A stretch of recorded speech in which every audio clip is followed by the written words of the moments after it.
يا مساء الفل والخير، عاملين ايه؟ يا رب تكونوا بخير.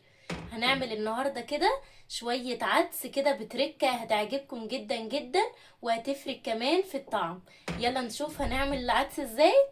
معايا كده اول حاجة جزر كده متقطع زي ما تحبوا كده شكل ايه، ومعايا كده طماطمايه وايه وبصلايه كده متقطعه مكعبات. اهم حاجه كده يتقطعوا مكعبات، بس الجزر يكون اكتر، يعني طماطمايه وبصلايه وايه والجزر مقطع معايا بالشكل ده.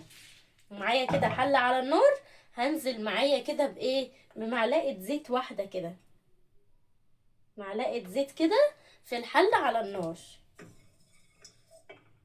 الزيت يسخن كده، هروح ايه مديه كده الخضار صدمه في الزيت، وهشوح كل الكلام الحلو ده ايه في الزيت.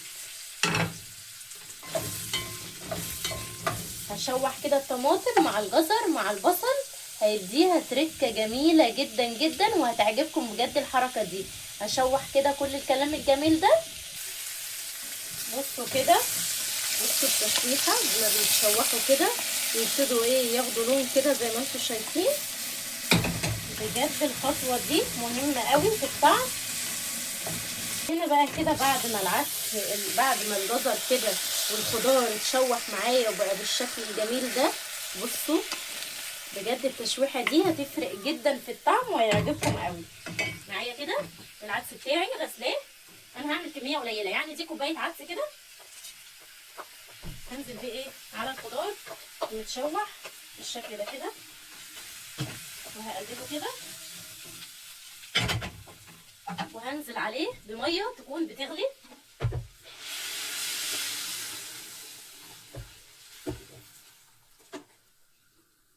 معايا بالشكل ده كده، هيغلي طبعا كده وايه وهياخد طعم التشويحه. بصوا بقى المنظر عامل ازاي، بجد هيكون خطير قوي وهتعجبكم الطريقه دي. وهسيب بقى الكلام ده لحد ايه لحد كده ما يستوي ونشوف هنعمل ايه. هنا العدس بتاعي كده لسه بيتسلق زي ما انتم شايفين. اهم حاجه كده بعد ما يغلي، شايفين بصوا ههدي عليه النار ايه وهخليه يكمل سوا. لو احتاج ميه انا هحط له كده حبه ميه قليلين كده، وبرده لسه مهديه النار، وايه واضيف له الميه تكون بتغلي، واسيبه ايه لحد ما يستوي خالص. يعني لو احتاج ميه هنضيف له ميه قليله جدا وتكون بتغلي. بصوا كده العدس بتاعي ما بقاش فيه ميه كده، وبقى ايه وبقى مستوي كويس جدا. هو كده زي الزبدة حرفيا، ناعم كده وبقى كويس معايا. لو عندك هاند بلندر ممكن نضرب ايه الكلام ده كده كله على بعضه عشان الخضار يتضرب كويس مع العدس، او ممكن تخليه يهدى كده ونضربه ايه ضربة واحدة كده في الخلاط عشان البصل والطماطم والجزر يروحوا كده مع العدس. كده ضربت كل الكلام الجميل ده كده في الخلاط، بقى معايا بالشكل ده كده. يعني ضربه كده خفيفه كده في الخلاط عشان ايه الخضار يندرب مع العدس. ماشي معايا كده حله على النار، هنزل كده ايه بمعلقه زيت كده كبيره بالشكل ده كده، وهستخدم ايه هريسه شطه كده وهريسه شطه وكمان ثوم مفروم. هنزل بيه كده على الزيت. بقى لو حابين تضيفوا شعريه كده، هنزل كده بمعلقه واحده كده مع الثوم ومع الهريسه. انا مش هحط كتير، هي معلقه واحده ودي اختياري زي ما تحبوا. انا عندي ولادي بيحبوا ايه فيها كده ايه نسبه بسيطه خالص من الشعريه. وهقلب كل الكلام الجميل ده كده مع بعضه. مش قادره اقول لكم ريحتها عامله ازاي. بصوا جمال الهريسه كده مع الثوم حرفيا هتفرق قوي في الطعم، وهيبقى طعمه جميل جدا. هنقلب كده لحد ايه ما يتشوح وياخد اللون الذهبي.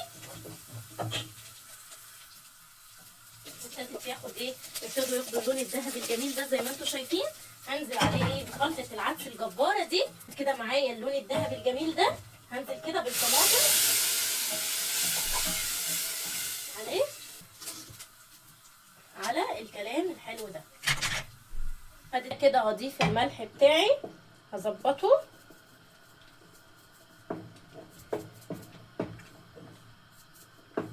وبعد كده هسيبه بقى كده ايه يغلوا كده مع بعض. وفي الاخر اضيف الكمون.